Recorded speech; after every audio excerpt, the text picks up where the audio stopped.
Hello everyone, welcome to Shambodhi. This is the part 2 video of CUET UG previous year question discussion. पिछले video में हम लोग 20 questions discuss किए थे. आज 21 से लेके जो एंड तक हम क्वेश्चन है हमारे पास क्वेश्चंस उसको लेके डिस्कस करेंगे. तो हम पहले ही देख चुके हैं कि जो इंटेलिजेंस है, पर्सनैलिटी है, theories of intelligence and their assessment, इन्हीं सब चीज़ों को लेके अभी तक क्वेश्चंस बहुत सारा आ चुके हैं. अभी भी जो क्वेश्चन से हम शुरू करेंगे वो भी पर्सनैलिटी से आया है. देखो, यूंग्स का पर्सनैलिटी जो थ्योरी है उसमें से आया है. क्या आया है? Jung's personality theory describes which of the following constructs. तो यूंग का जो पर्सनैलिटी थ्योरी है वो कोई कॉन्स्ट्रक्ट की पर्सनैलिटी जो कॉन्स्ट्रक्ट होता है उसमें उसके बारे में डिस्कस किया है. तो उसी में से क्वेश्चन आया है. देखो, Jung's personality theory describes which of the following construct. क्या क्या है हम देखते हैं. Option A is psychosexual stages, option B archetypes, option C personal goals, option D social desirability. We all know that archetypes, this is the unique construct which is coined by Carl Jung. So the correct answer would be the archetypes. Okay, next. Again, it is the match list questions. Match list question pattern is very much common in the CUET exams. Besides that, the assertion type, reasoning type question is also common. But ध्यान से देख के जाना, ये सब pattern बहुत ही commonly आता है. ये ध्यान से देख के आंसर देना है आपको. Match list 1 with list 2. List 1 में क्या है? लिस्ट 1 में किसी का कंसेप्ट है किसी चीज़ का, और लिस्ट 2 में कैरेक्टरिस्टिक है. मतलब जो कि कंसेप्ट है उसी कंसेप्ट का कैरेक्टरिस्टिक है. ये दोनों के बीच में आप लोग को मैच करना पड़ेगा. तो ऑप्शन है ए है वर्बल एग्रेशन. उसके अगेंस्ट में है impairment in social interaction and communication skills and stereotype patterns of behaviours, interest and activities. Oppositional defiant disorder, name calling, swearing. Specific learning disorder, age inappropriate amount of stubbornness, defiance and disobedience. Autism spectrum disorder, difficulty in perceiving or processing information accurately manifested in problems with reading, writing or maths etc. So ये सब options है, ये not matching है, ये match करना पड़ेगा. तो correct answer would be, the correct answer is B, option B, that is A2, B3, C4, D1. मतलब कि A2 क्या है? चलिए देखते हैं कि ये मैच करता है या नहीं. वर्बल एग्रेशन, A का 2 बोला गया है.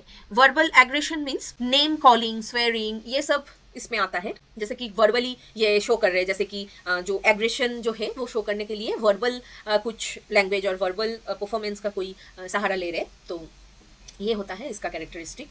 ये वो सिग्निफिकेंट उतना ही कैरेक्टरिस्टिक नहीं है, पर जो दिया गया है उसमें से मोस्ट सूटेबल वन हम लोगों को चूज करना पड़ेगा. तो इसी ऑप्शन में से ये, इसी के अलावा और कोई इसके साथ ज़्यादा मैचिंग नहीं होता है. उसके बाद आता है ऑप्शन बी, जैसे कि बी का 3 होगा. दैट मीन्स बी होता है oppositional defiant disorder. Oppositional defiant disorder का वो होगा कि 3, that is age inappropriateness, amount of stubbornness etcetera.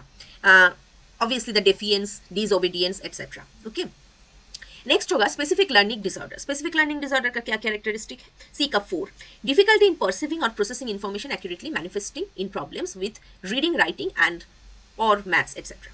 तो ये लर्निंग डिसऑर्डर के जो लर्न करने में दिक्कत आता है वो. डी का 1, that is autism spectrum disorder, very common disorder.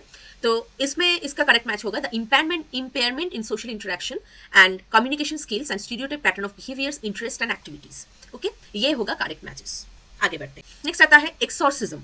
Okay, exorcism, that is removing the evil spirit or evil residing in the individual through counter magic and prayer is still commonly used. This can be explained by the perspective of what? Okay, so इसमें देखो biological है, supernatural है, interactional है, psychological, but इसमें से तो correct answer सुपरनैचुरली होगा, क्योंकि ये इसका कोई एक्सोर्सिज्म का अभी तक कोई वो साइंटिफिक एक्सप्लेनेशन नहीं दिया गया और साइकोलॉजिकल लेवल में इसको एक्सप्लेन नहीं किया गया है. तो ये सुपरनैचुरल एक्टिविटी है. नेक्स्ट आता है, ये होगा सुपरनैचुरल. ओके, नेक्स्ट आता है which of the following is not a eating disorder. Which of the following is not a eating disorder. So देखते हैं जो ऑप्शंस है उसमें से क्या है. Bulimia nervosa is an eating disorder. PTSD, that means the post-traumatic disorder, anorexia nervosa, binge eating disorder. Okay, so इसमें से करेक्ट आंसर जो होगा, ये तो एक ईटिंग डिसऑर्डर है, बुलिमिया नर्वोसा. एनोरेक्सिया नर्वोसा भी एक ईटिंग डिसऑर्डर है, binge eating भी ईटिंग डिसऑर्डर है. जो बचे हैं वो है पोस्ट ट्रॉमेटिक डिसऑर्डर. हम लोग जानते हैं जो ट्रॉमा के बाद जो स्ट्रेस आता है, रिकरिंग जो ट्रॉमा आता है, वो उसी को, ये कोई ईटिंग डिसऑर्डर नहीं होता है. तो PTSD होगा इसका करेक्ट आंसर. चलिए आगे बढ़ते हैं. Next, which of the following does not help in strengthening students' self-esteem? A goal for the students should be general and unmeasurable. ये होता है ऑप्शन ए. देखो तो फिर क्या है इसका क्वेश्चन, क्या है? Which of the following does not help in strengthening students' self-esteem? कौन सा ऐसा ऑप्शन है, कौन सा ऐसा थिंग है जो कि स्टूडेंट का जो सेल्फ स्टीम है वो स्ट्रेंथन करने में हेल्प नहीं करता है, मतलब काम में नहीं आता है। जो ऑप्शन ए है वो है goals of the students. Option A is goals of the students should be general and unmeasurable. Okay, ये ऑप्शन है। ऑप्शन बी होगा providing opportunities for development of physical, social and vocational skills. Option C होगा establishing a trustful communication. Option D accentuating positive life experiences. तो इसमें से जो correct answer होगा वो ये होगा option A, that means the goals of the students should be general and unmeasurable. ये नॉट को ध्यान में रखिएगा, ये बहुत कंफ्यूजन होता है स्टूडेंट्स में, मतलब कैंडिडेट्स में, जो कि ये नॉट दिया गया है। आपको लगेगा कि ये कैसे करेक्ट आंसर हो सकता है, क्योंकि ये तो मतलब कोई रिलेशन ही नहीं है। The goals of the students should be general and unmeasurable, that is assertion, that is an assertion, that is an assertion. तो ये असर्शन के साथ क्या रिलेशन है, यही बताया गया कि जो कि कोई रिलेशन में नहीं आता है, जो सेल्फ एस्टीम को एनहांस नहीं करता है, स्ट्रेंथन नहीं करता है, उसको ढूंढना है आपको। सो इन्हीं सबों ये ए जो है इसको छोड़ के जो बचा सब कुछ ऑप्शन है, सभी को सब कुछ के साथ सेल्फ एस्टीम का किसी ना किसी तरीके का एक रिलेशनशिप है। जैसे कि B providing opportunities for development of physiological and social and vocational skills, establishing trustful communication etcetera. तो ये हो गया main features of, next question, main features of ADHD are, ADHD that means again the question from psychological disorder. Main features of ADHD means the attention deficit hyperactive disorder, the low intelligence and inattention. Okay, ये B में है, B option B है, lack of communication skills and low intelligence. Option C inattention and lack of communication skill. Option D inattention and hyper activity. ये चारों option है, इसमें से जो सही आंसर होगा वो होगा inattention and hyper activity obviously. So this would be the option D would be the correct answer, inattention and hyper activity. ये कैरेक्टरिस्टिक तो इसका नाम में ही छुपे हुए हैं। नेक्स्ट आते हैं, फिर से एक एग्जाम्पल बेस्ड क्वेश्चन है, that is Raju's deceitful behavior is non-aggressive. Raju's deceitful behavior is non-aggressive, but he violates the property rights of other by stealing. He is most likely to be diagnosed with. ये जो characteristic है राजू का, that is Raju is deceitful behaviour is non aggressive, ये बहुत aggressive behaviour नहीं show करता, but he violets the property rights and other by property rights of others by stealing. ये चोरी करता है, वैसे बहुत डायरेक्ट एग्रेसिव नहीं है, बट चोरी करते हैं, प्रॉपर्टी राइट वायलेट करते हैं। तो ये जो सिम्टम है ये कैसे डायग्नोस किया जा सकता है? जो करेक्ट आंसर है ये this would be the conduct disorder. This conduct disorder is it's kind of daring behaviors that children usually do with the society and others. So this would be the correct answer, but oppositional defiant disorder नहीं होगा, impulsive control disorder भी नहीं होगा, hyperactivity disorder नहीं होगा। okay, तो इसमें से इसीलिए एक्सप्रेशन दिया गया है कि conduct disorder is a psychiatric condition characterized by a repetitive and persistent pattern of behavior in which the basic rights of other or major age appropriate societal norms or rules are violated. These are the very important characteristic, significant characteristic of conduct disorder. Next, again एक example based question है, Sandeep and Harish are a part of school football group. They are committed to the game and have developed a passion for it. Harish is the leader and he owns responsibility for their efforts. Thus, they both are a part of what? Okay.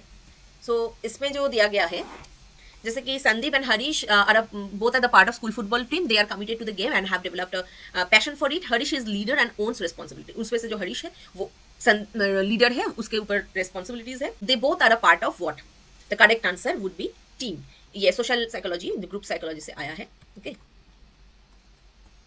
Leader, team इसलिए होगा कि leader वही होगा जो group को lead करेगा। एक group, ये टीम एक ही गोल के तरफ जो जब बनता है, सिंगल एक गोल अचीव करने के लिए पर्टिकुलरली, तो ये होता है team. Okay, which of the following is not true about conformity, मतलब कि कोई एक ऐसा है जो कन्फर्मिटी को मतलब कैरेक्टराइज नहीं करता है, इस ऑप्शन में वो ढूंढना पड़ेगा। तो क्या क्या है? When the group is large it is easier to not confirm as deviant, cannot be easily noticed. Okay, when a task requires an answer that can be verified, there will be greater conformity. When the group is small, there is greater conformity. When the group is small, there is greater conformity. Less conformity is found under private expression than under public expression. Okay, the correct answer would be A, that is when the group is large it is easier not to confirm as deviant, cannot be easily noticed. ये सही नहीं है, ये सही होगा क्योंकि बाकी सब कन्फर्मिटी का कैरेक्टरिस्टिक बनता है। Okay, so option A would be the correct answer, because जब जो बड़ा ग्रुप जब रहता है तब इंडिविजुअल ऊपर से और ज्यादा प्रेशराइज रहता है कि ज्यादा तक पीपल एक डिसीजन में और एक कंसेप्ट में कंफर्म कर रहे हैं और एग्री कर रहे हैं, तो so I would be the out group one.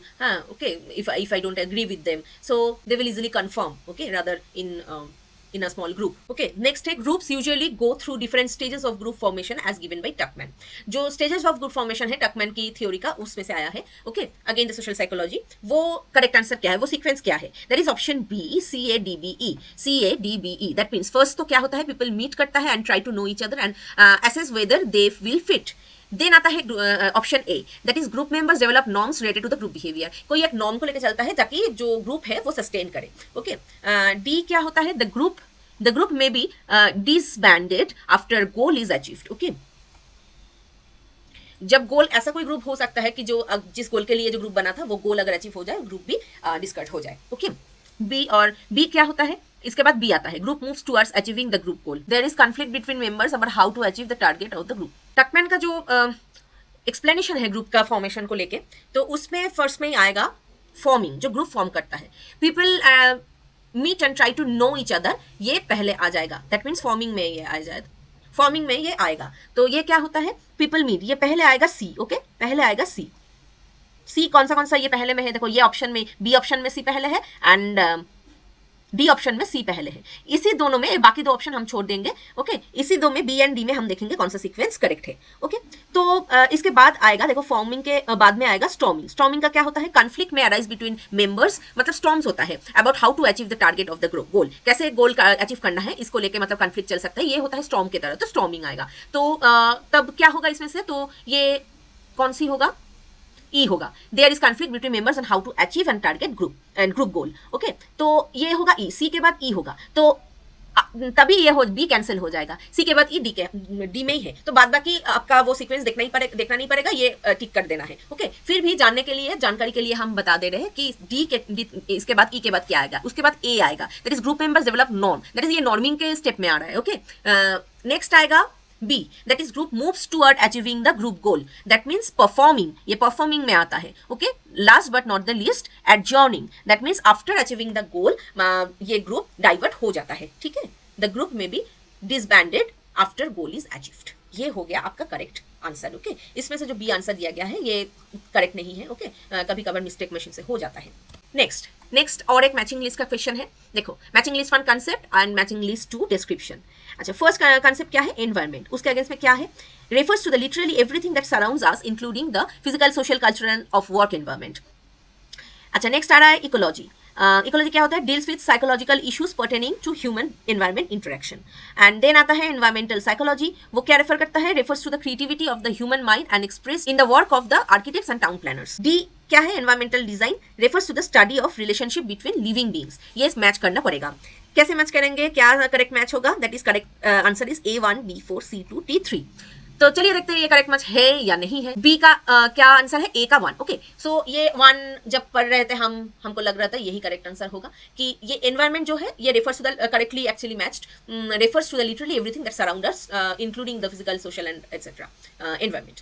Ecology क्या है, बी का 4 होगा. बी का 4 में क्या है, refers to the study of relationship between living beings and the environment. Okay, ये इकोलॉजी होगा. क्या रिलेशनशिप है हमारे साथ एनवायरमेंट का, ये इकोलॉजी. एनवायरमेंटल साइकोलॉजी क्या होता है, सी का 2 होगा. 2 में क्या है, चलिए देखते हैं.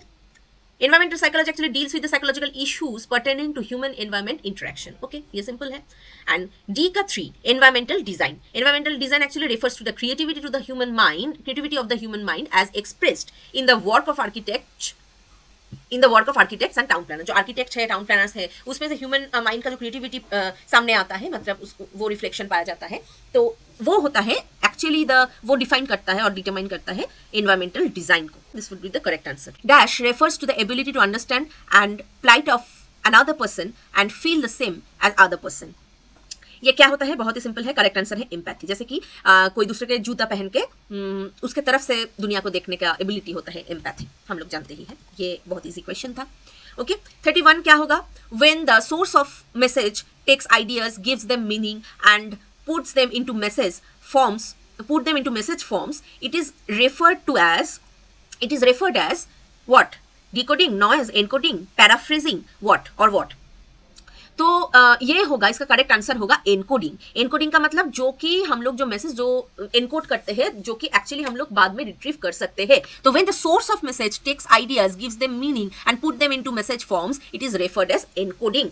ओके, नॉट नॉइज तो नहीं है, पैराफ्रेजिंग भी नहीं है, the correct answer would be encoding. 32 क्या होगा? The consistency between correct and the past patterns of behavior as well as harmony between verbal and non-verbal communication is termed as communication cluster, paraphrasing, congruency, or what?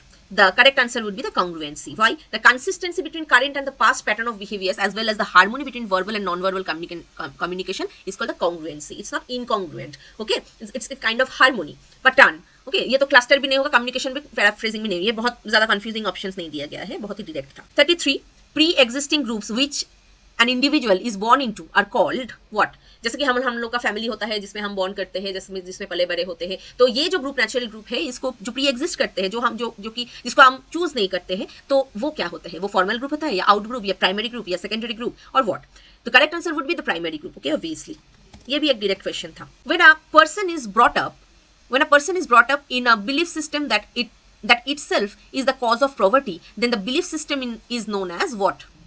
Poverty cycle, culture of poverty, poverty pyramid, social disadvantage.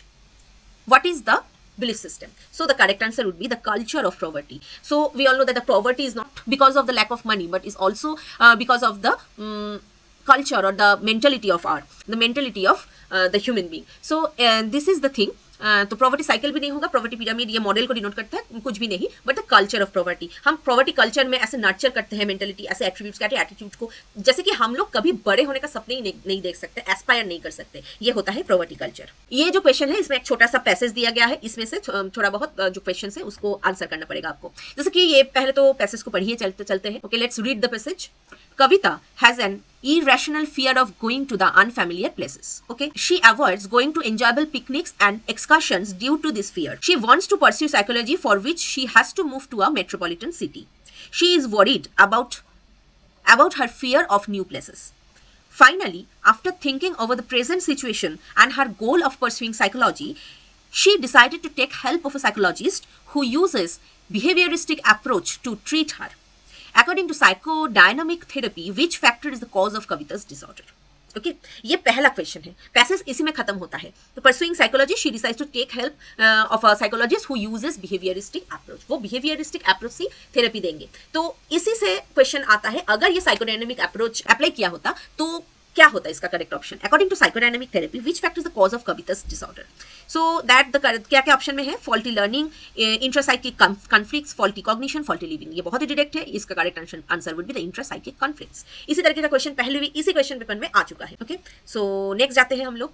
क्या है? इसी passage से लेके question है. Identify the disorder that Kavita is suffering from. ये भी बहुत ही direct question. Anxiety disorder, panic disorder, separation anxiety disorder और agoraphobia. It is very direct, it is called the agoraphobia. Okay, disorder अच्छे से पढ़ के जाना, इसका कैरेक्टरिस्टिक अच्छे से पढ़ के जाना, ये बहुत ही आसान होगा आपके लिए आंसर देना. Which of the following will be suitable therapeutic technique for Kavita to help her overcome the fear of unfamiliar places? कौन सा ऐसा थेरेपी है वो अडॉप्ट करना पड़ेगा, तो जो कि ये बहुत आसानी से ये फियर ओवरकम कर लेंगे. वो ट्रांसफरेंस होगा या सिस्टमेटिक डिसेंसिटाइजेशन या लोगोथेरेपी या बायोमेडिकल थेरेपी, क्या होगा? The suitable therapeutic technique of Kavita to help her overcome the fear would be systematic desensitization. देखो पहले ही बताया गया कि पैसेज में जो साइकोलॉजिस्ट है वो बिहेवियर थेरेपी का हेल्प ले रहे थे, मतलब बिहेवियर अप्रोच में थेरेपी देंगे, तो उसमें systematic desensitisation would be the most suitable. तो बिकॉज सिस्टमेटिक डिसेंसिटाइजेशन में ये पैनिक, ये फोबिया, ये बहुत अच्छे से ट्रीट किया जा सकता है. Next question, which principle is most likely followed in the therapy to treat Kavita? Okay, क्या ये इनसाइट प्रिंसिपल होगा, emotional intelligence, reciprocal inhibition principle और लाइफ इंस्टिंक्ट प्रिंसिपल? इसमें the correct answer would be the reciprocal inhibition principle, क्योंकि reciprocal inhibition principle is the key principle in behavioural therapy. So ये जो reciprocal जो systematic desensitization है उसमें ही reciprocal जो इनहिबिशन प्रिंसिपल है वो अप्लाई किया जा सकता है. तो obviously the correct answer would be the reciprocal inhibition principle. According to the behavior therapy, what is the main cause of Kavita's problem? According to the behavior therapy, what is the main cause of Kavita's problem? Genetic causes, intrapsychic conflicts, existential anxiety, or faulty learning? Obviously, behavioral approach, that means that would be the faulty learning. Another passage is there. Pratap lost his young son due to a pothole accident some years ago. He decided to turn his pain into a purpose, and now social media users are calling him a hero without a cape. For the last 3 years, Pratap has been filling up potholes in the city to ensure that no one else suffers the same fate. Pratap also starts planting trees in the city as he believes that environment is not simply for use by human, needs to be respected and valued. For this, he takes inspiration from a very famous movement in the Uttarakhand region which aimed to forests. He also starts helping the poor in the community and observes that these poor people believe that they will continue to remain poor. Such beliefs have been passed on from one generation to another. He decides to change these beliefs by developing an advertisement in which he shows a pressure cooker that saves fuel and hence can help save money. Okay तो ये passage पढ़ने के बाद हम लोग question में आ जाता है. First question is Pratap develops a negative attitude towards roads with potholes. Which of the following factors is responsible for this? Family and school environment, reference group, personal experience, media related influence, or what? So obviously this would be the personal experience because his son has been a victim of this pothole. The next question क्या होता है? Which view of human environment relationship does Pratap believe in? Minimalist perspective, maximalist perspective, instrumental perspective, spiritual perspective. Pratap gets a which view of the human environment relationship does Pratap believe in? तो इसमें minimalist perspective है, maximalist perspective है, instrumental perspective and spiritual perspective. तो इसमें से obviously the spiritual perspective would be the correct answer because इसमें जो paragraph है इसमें लिखा हुआ है जो प्रताप है वो बिलीव करते थे कि जो ह्यूमन एग्जिस्टेंस के लिए सिर्फ एनवायरमेंट नहीं है तो इसको वैल्यू करना चाहिए, रिस्पेक्ट करना चाहिए, ये एक्सप्लॉइट नहीं करना चाहिए. पर्सपेक्टिव में मिनिमलिस्ट पर्सपेक्टिव में वो बताया गया है जो मिनिमम होना चाहिए उतना ही रहना चाहिए ये सब को लेकर. पर ये वैल्यू रेस्पेक्ट का टर्म अगर ऐड हुआ तो ये स्पिरिचुअल एस्पेक्ट में आ जाएगा पर्सपेक्टिव में. ओके तो ये इंस्ट्रूमेंटल तो नहीं होगा, मैक्सिमल तो नहीं होगा क्योंकि ज्यादातर ह्यूमन बीइंग के लिए ही खर्चा होना चाहिए, ये सब तो नहीं होगा. तो spiritual perspective would be the right answer. Next आता है Pratap gets inspiration from which environmental conservation movement of Uttarakhand that was aimed to conserve forest?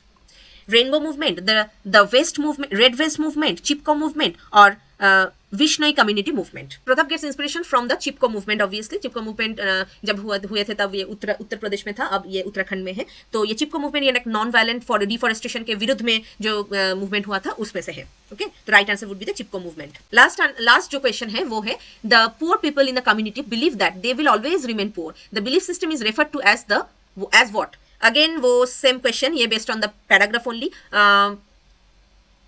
कौन सा होगा इसमें से? प्रॉपर्टी साइकिल है, cultural property, absolute property, relative property. ये obviously the culture of property होगा. पहले ही सेम क्वेश्चन आ गया था. अच्छा नेक्स्ट क्वेश्चन आता है what kind of appeal does Pratap use in the advertisement? ये एडवर्टाइजमेंट क्या था जो पैराग्राफ था? देखो, he decide to change this belief by developing an advertisement in which he shows a pressure cooker that saves fuel and hence can help save money. तो एक pressure cooker जो cook होता है बहुत कम टाइम में और बहुत ही समय बचता है, एनर्जी बचता है, सब कुछ, साथ ही साथ वो मनी भी बच जाता है क्योंकि जो गैस है वो स्टोव चूल्हा कम खर्च होता है तो इसलिए. तो ये जो एडवर्टाइजमेंट है ये किसके ऊपर बेस करके है? ये इमोशनल अपील है या कॉन्ग्रुएंट अपील है, रैशनल अपील है या इनकॉन्ग्रुएंट अपील है? So in this case what kind of appeal does Pratap use the advertisement? वो एडवर्टाइजमेंट में प्रेशर कुकर को लाया गया है as a symbol. Pressure cooker को वो मतलब कैसे कुक करते हैं इतना कम टाइम में, जैसे कि कम टाइम लगता है, जैसे कि जो फ्यूल कम लगता है उसका मतलब होता है जो टाइम एंड एनर्जी एंड पैसा सेव होता है. ये एक रैशनल अपील होता है, ये रैशनली एक्सप्लेन करता है कैसे एक प्रेशर कुकर सेव करता है मनी. तो ये हो गया correct answer would be. So correct answer would be option C, that is rational appeal. Okay so इसी के साथ हम लोग का जो क्वेश्चंस है प्रीवियस ईयर्स का वो क्वेश्चंस खत्म हुआ. तो ये पार्ट 2 का वीडियो कैसा लगा आप लोग कमेंट बॉक्स में बता देना. और कोई अगर कंफ्यूजन हो तो हमको तुरंत कमेंट बॉक्स में बता देना ताकि हम लोग फिर से और एक वीडियो लेके और वो प्रॉब्लम का सोल्यूशन लेके आपके पास आ जाऊँ. तो लाइक शेयर कमेंट करना मत भूलना, सब्सक्राइब तो जरूर करना. Okay all the best for the CUET UG 2024 psychology exam. Thank you.